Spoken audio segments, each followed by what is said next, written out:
Saya kembali bisa menemani Bapak Ibu dalam renungan menjelang Paskah besok ya. Dan sekaligus hari ini saya ingin menginformasikan kepada semua jemaat yang Tuhan percayakan untuk saya layani.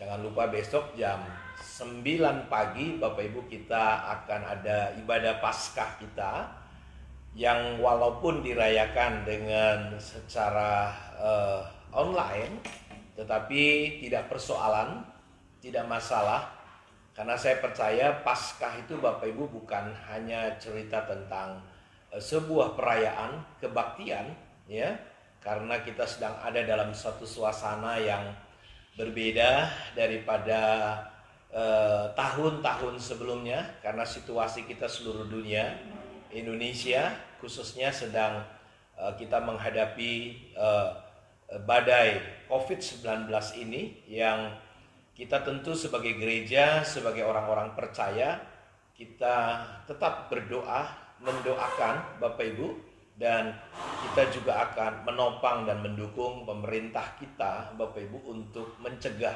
karena saya mendengar bahwa COVID ini ya, ini bukan untuk menakuti saudara, tetapi untuk pengetahuan supaya kita bisa mengetahui dan memahami bahwa COVID ini bisa menular dengan cepat ya. Tentu tidak lewat udara, tetapi lewat ludah, lewat perkataan, lewat sentuhan tangan. Karena itu kita mendukung untuk menjaga jarak, distancing, social distancing kita.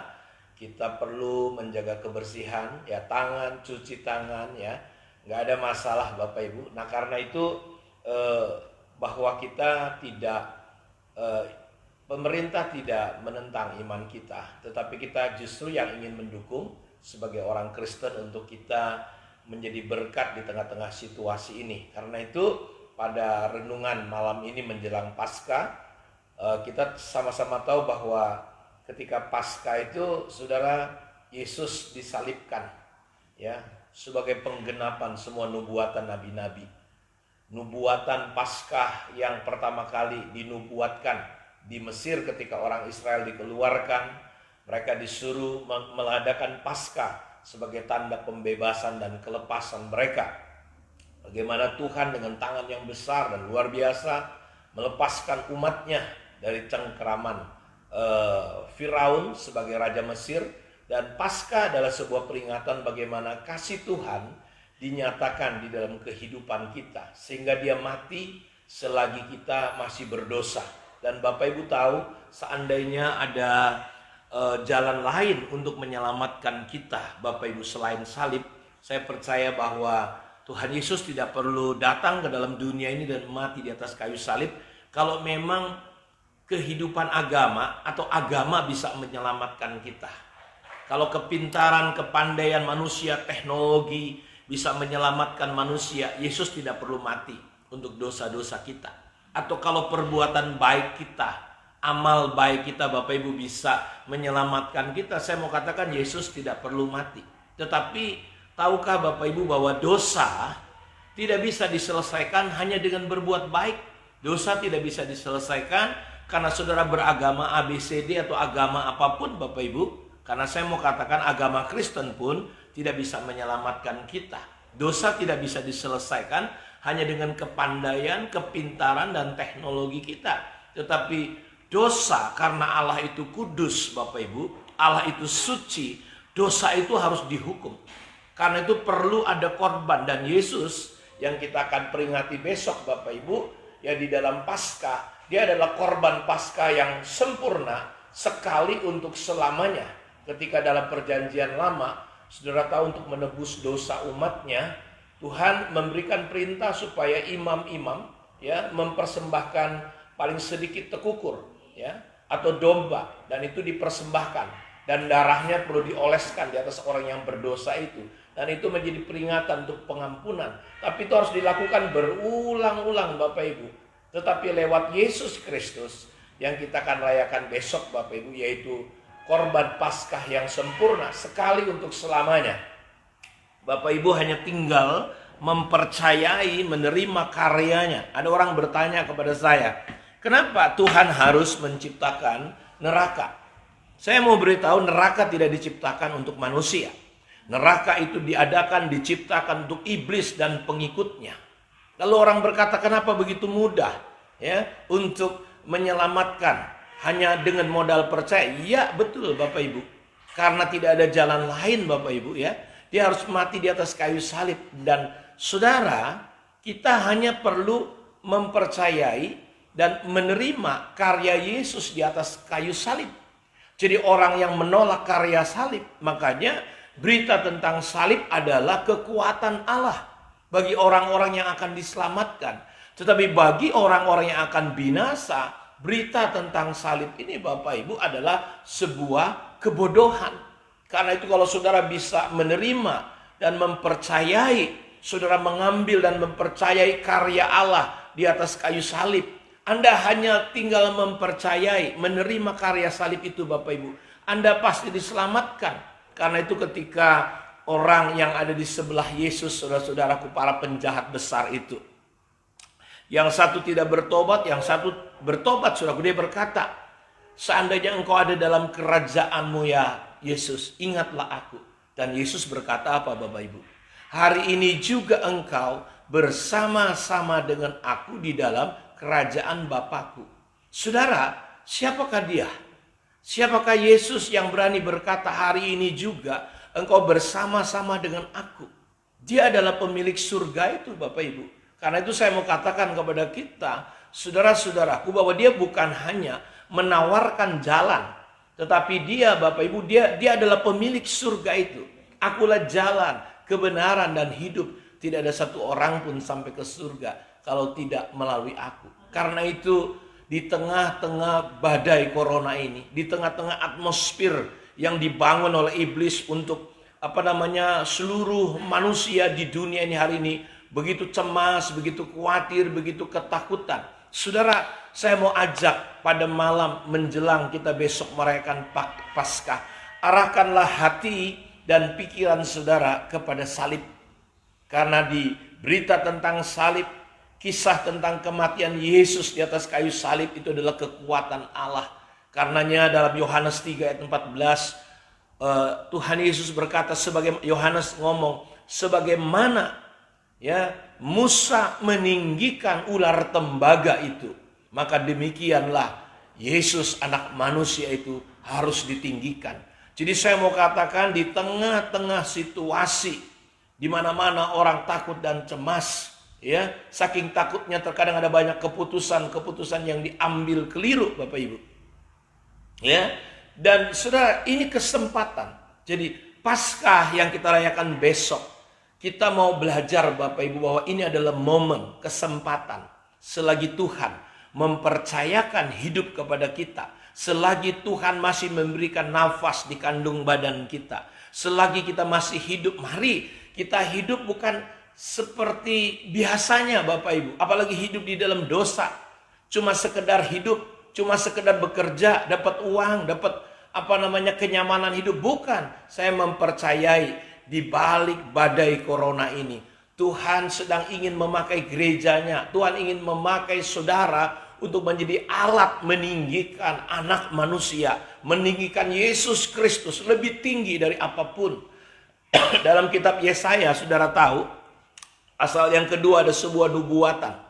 Gunung rumah Tuhan akan menjulang lebih tinggi daripada gunung-gunung yang lain.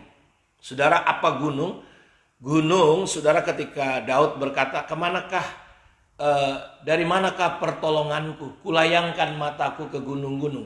Gunung ini bicara tentang sesuatu kekuatan yang biasa diandalkan oleh manusia.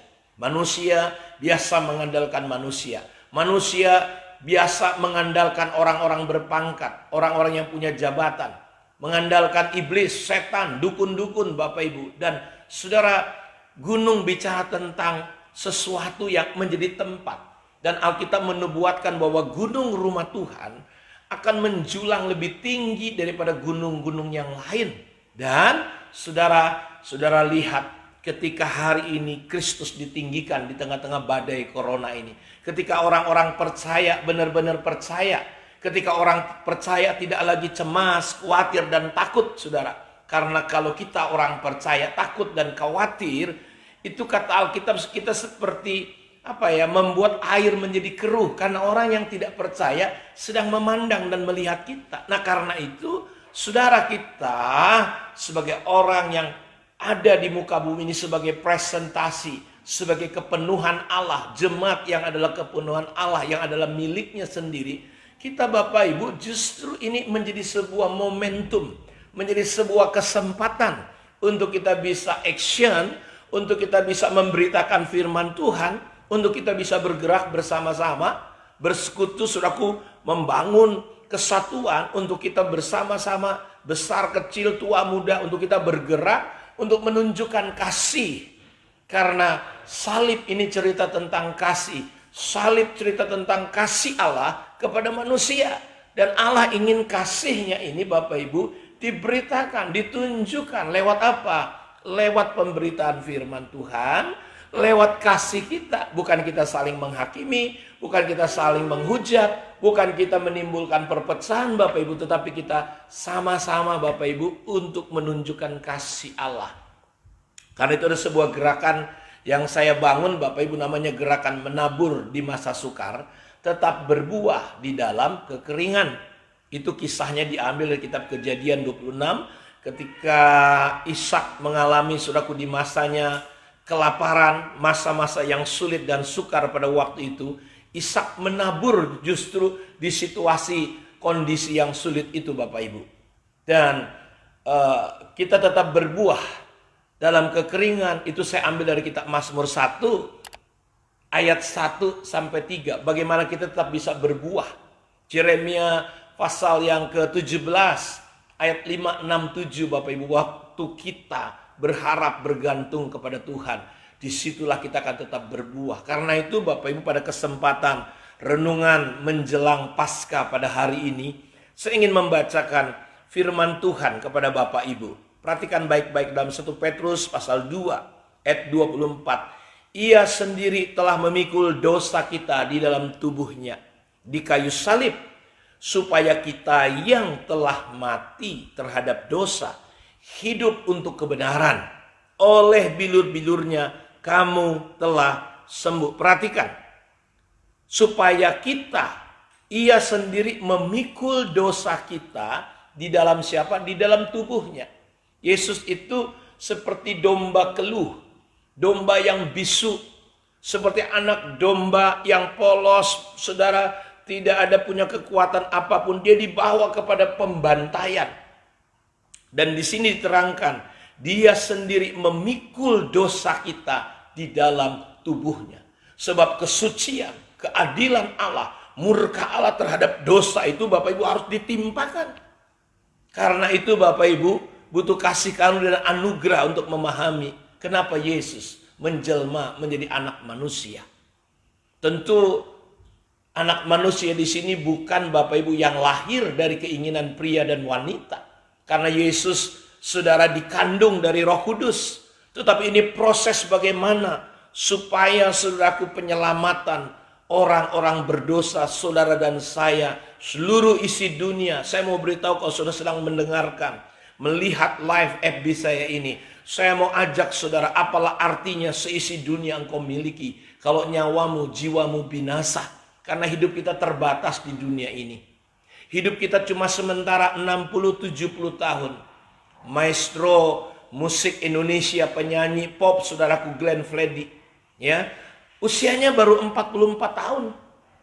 Dan hidup ini bukan masalah usia berapa. Yesus pun umurnya cuma 33,5 tahun. Tetapi hidup ini bukan masalah berapa panjang umur kita. Tetapi apakah hidup kita Bapak Ibu kita persembahkan kepada Tuhan. Karena itu saya mau beritahu kalau saudara belum punya kepastian. Mungkin engkau sudah punya agama. Tapi masalahnya siapa yang menjamin engkau masuk ke surga? Siapa yang telah menjamin hidupmu? Buka hati saudara. Ayat ini berkata dia sendiri telah memikul dosa kita di dalam tubuhnya. Di kayu salib supaya kita yang telah mati terhadap dosa. Jadi dosa itu bukan hanya mati kita terpisah dari tubuh kita dengan roh kita Bapak Ibu. Tapi upah dosa maut adalah untuk selama-lamanya manusia terpisah dengan Allah. Tidak ada kehidupan yang lebih mengerikan Bapak Ibu selain hidup terpisah dengan Allah untuk selama-lamanya. Karena itu tidak ada hal lain, tidak ada cara lain. Karena itu Yesus datang. Karena itu terimalah kasihnya Bapak Ibu. Ketika dia mati di kayu salib, ayat ini berkata, supaya kita yang telah mati terhadap dosa hidup. Jadi hari ini hidup kita bukan kita lagi. Hidup kita Bapak Ibu bukan untuk diri kita, tapi kita hidup bagi Allah. Kita hidup untuk kebenaran karena Yesus telah mati untuk kita Bapak Ibu. Oleh bilur-bilurnya kamu telah sembuh. Sebab dahulu kamu sesat seperti domba, tetapi sekarang kamu telah kembali kepada gembala dan pemelihara jiwamu. Jadi ketika situasi ini datang Bapak Ibu, kita harus menunjukkan sebuah kualitas hidup yang berbeda. Karena itu besok saya akan mengkhotbahkan kehidupan yang mahal, kehidupan yang berbeda, kehidupan yang lebih berharga, yaitu sebuah kehidupan bukan seperti kehidupan yang biasa-biasa, tetapi kehidupan yang mahal, yang berharga, yaitu kehidupan di dalam kebenaran, kehidupan yang dipersembahkan kepada Kristus. Dan Bapak Ibu perhatikan baik-baik. Kalau saudara memiliki kepastian tentang keselamatan dalam hidup saudara, ya, di tengah situasi inilah saya mau ajak kita semua gereja Tuhan, umat Tuhan dimanapun Anda berada, untuk kita menggunakan momentum ini, sisa hidup yang Tuhan percayakan kepada kita, untuk kita meninggikan Dia Bapak Ibu. Karenanya dikatakan begini, sebab adalah kasih karunia, ayat 19-nya dari 1 Petrus pasal 2. Sebab adalah kasih karunia jika seorang karena sadar akan kehendak Allah menanggung penderitaan yang tidak harus ia tanggung. Hari ini kalau saudara menyampaikan imanmu, saudara menyampaikan kebenaran, hari ini dunia melihat kita menjadi orang aneh.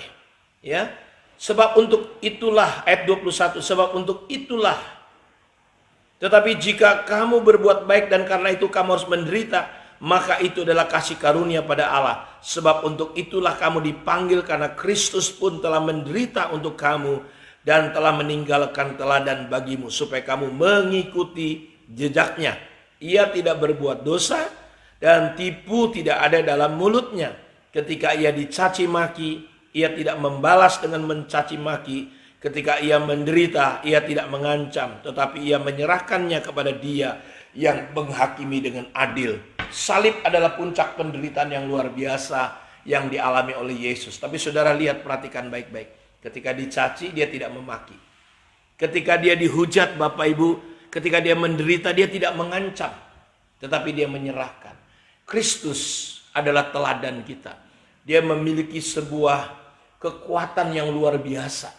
Ya, ketika dia berada di dalam rencana dan kehendak Allah, ada kekuatan yang luar biasa sehingga dia tetap tenang bahkan dalam puncak penderitaannya. Makanya dia bisa tidur di tengah badai Bapak Ibu. Dia tetap bisa tenang. Bahkan ketika dia menghadapi situasi yang berat dalam hidupnya. Karena itu pada kesempatan ini mari kita tetap kuat, ya, tetap teguh Bapak Ibu. Bagaimana caranya? Ketika kita berada dalam kehendak Allah, kita melakukan, meninggikan Dia. Saya percaya ada kasih karunia yang luar biasa akan turun atas hidup kita ketika kita berjalan, kita hidup dalam kebenaran. Ada kasih karunia yang luar biasa.